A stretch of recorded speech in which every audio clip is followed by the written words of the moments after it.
o humano e o divino. As religiões pretendem estabelecer uma linha de separação entre aquilo que se convencionou denominar humano e aquilo que se conhece como divino. Para as religiões, o humano é o natural e o divino é o sobrenatural. Há em tudo isto, certamente, um mal-entendido, sendo mesmo um erro de apreciação que deve ser reparado. Se considerarmos como humano o que os homens costumam desnaturar e corromper, estamos de pleno acordo. Neste particular, não há só uma linha, mas um abismo de separação entre o que é do homem e o que é de Deus. Mas, se compreendermos por humano o que é natural ou da natureza, não há nenhuma linha de distinção entre o humano e o divino.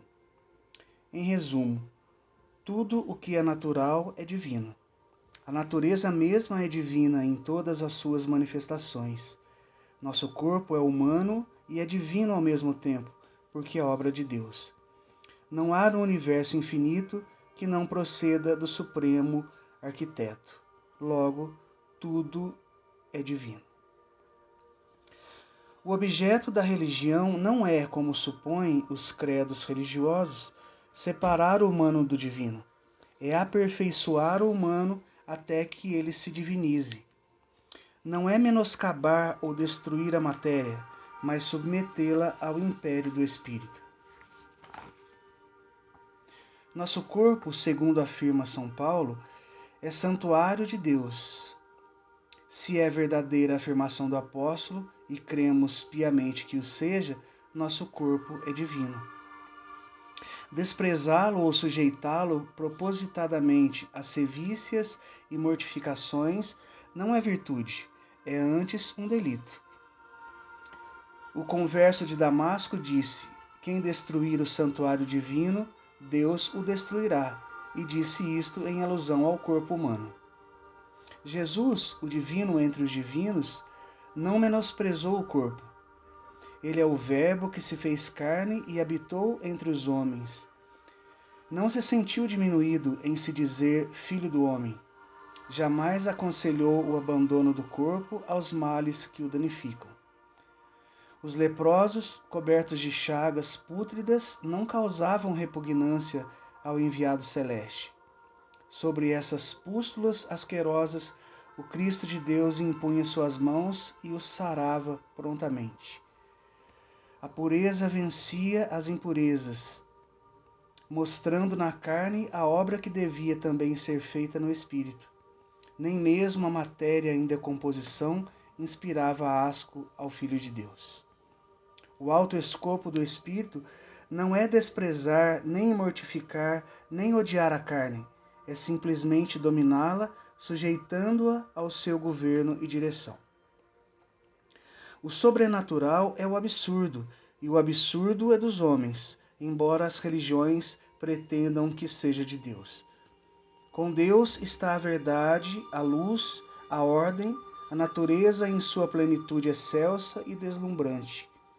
Se o homem obedecesse à natureza, estaria sempre com Deus. O espírito também é da natureza. As leis que lhe presidem o destino são naturais, como as que governam a mecânica celeste no giro dos planetas, como as que determinam a germinação da semente ou a coloração das flores. A natureza abrange tudo, nada havendo fora da influência e da regência de suas leis. Há fenômenos insólitos, preternaturais, mas sobrenaturais nunca houve, nem haverá. A própria luta do espírito com a carne é um fenômeno da natureza. O homem sente que deve vencer a matéria. A dignidade própria lhe diz intimamente que ele só poderá ser grande se triunfar sobre a matéria e seus desejos. O homem tem consciência que o senso da vida repousa nessa porfia e na consequente vitória que ele deve alcançar. E tudo isto é divino, porque foi concebido por Deus, faz parte do seu programa de educação destinado à redenção dos seus filhos que são os filhos da humanidade. Não desprezemos, pois, coisa alguma. Amemos o que é puro e até o que é impuro, lembrando que o amor tudo purifica. Jesus não desdenhou os delinquentes de qualquer matiz, e até mesmo a mulher adúltera e a pecadora Madalena encontraram nele refúgio e redenção. Os homens profanam o santuário de Deus, entregando-se aos caprichos desordenados do egoísmo insaciável. Desvirtuam o corpo, corrompendo e adulterando as suas manifestações e expansões naturais. Daí o estrabismo das igrejas criar artificialmente uma distinção entre o natural e o divino, como se tal distinção pudesse existir. Tal a origem dos jejuns, dos cilícios e mortificações infligidas ao corpo como meio de alcançar o céu. Erro palmar. O céu é dos fortes e não dos fracos que fogem à luta. É dos que combatem com lealdade, de viseira erguida e não com astúcia.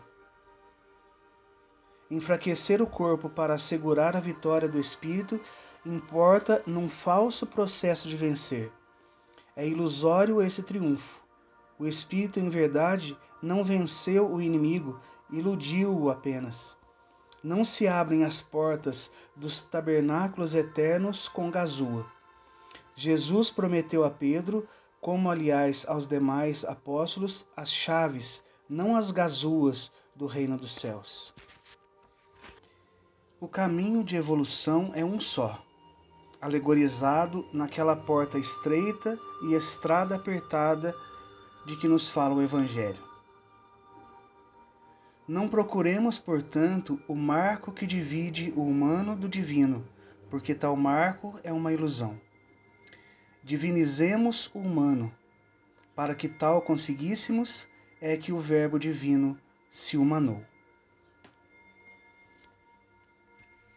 Do livro Em Torno do Mestre, por Vinícius.